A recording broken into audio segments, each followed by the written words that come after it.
this is Mr. Ruscio. I'm here to give you a quick video tour of what you're going to be doing this week, as well as giving you some background information as to what the Teen Shale Network is and some of the work that they have done.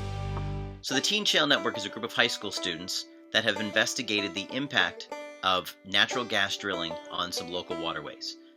Here's a short video giving you some insight as to what the difference is between conventional natural gas drilling and what we call unconventional natural gas drilling, also known as fracking.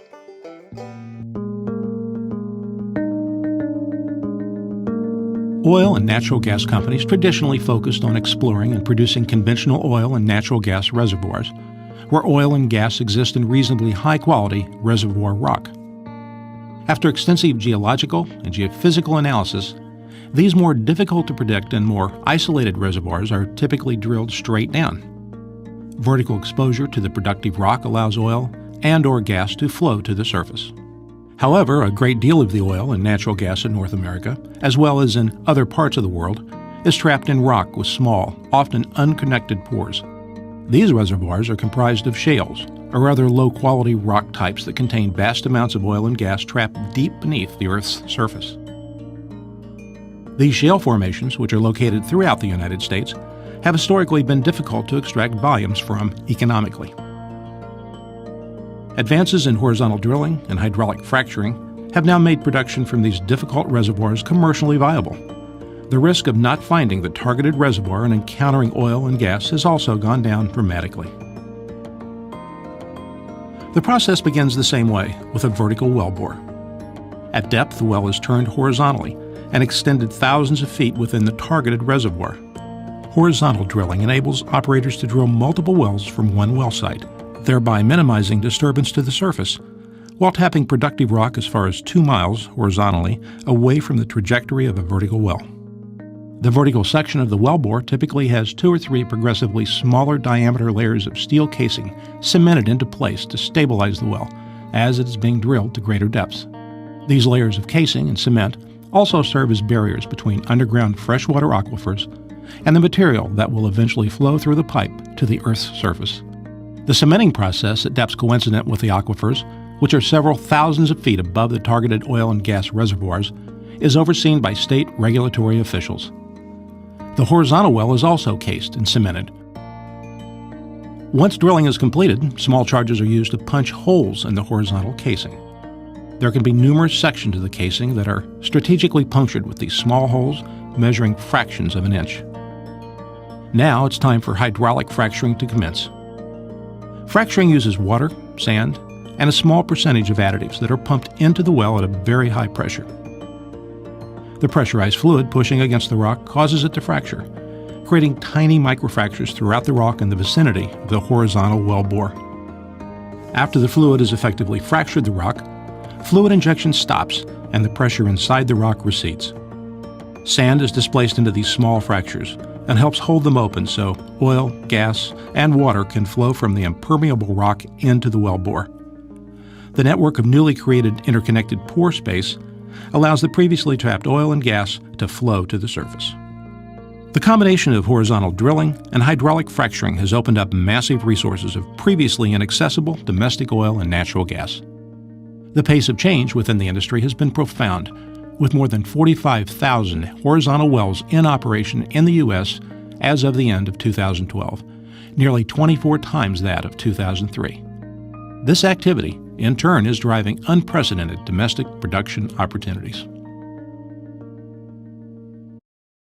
So having seen that video, you can obviously understand there is a risk of an impact to the environment due to fracking. When the fracking fluids are injected into the ground, which is used to crack the shale rock, some of those chemicals could leach into groundwater and/or surface water.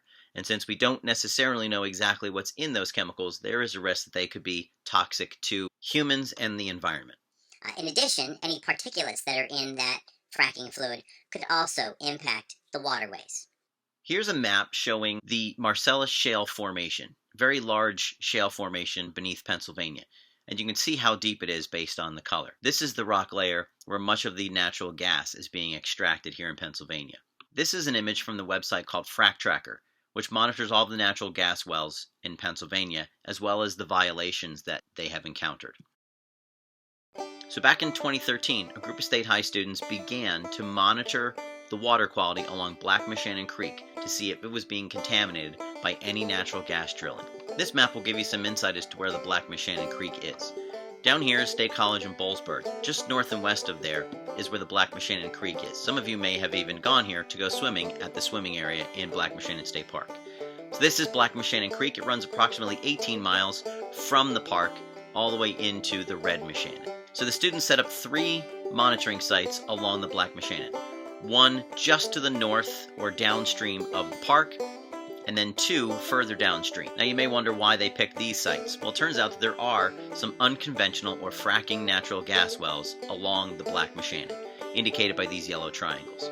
Here's a zoomed in picture of one of these fracking sites.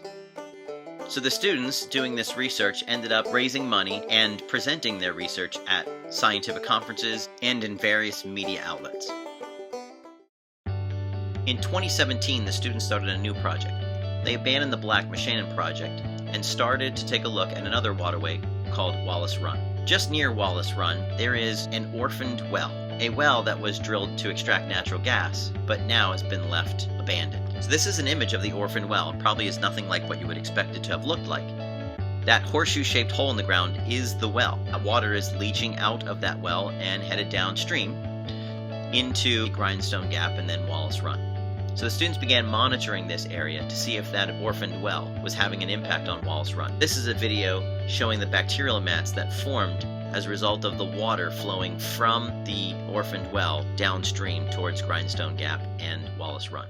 The students set up 4 monitoring stations, one right at the well, a second at Upper Wallace Run, a third at Lower Wallace Run, and a fourth at the confluence where Grindstone Gap is just about to meet Wallace Run.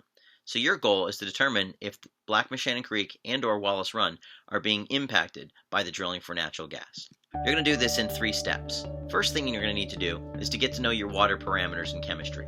What types of things are normally found in water, and what kind of things would we expect to see if there was an impact from the natural gas drilling.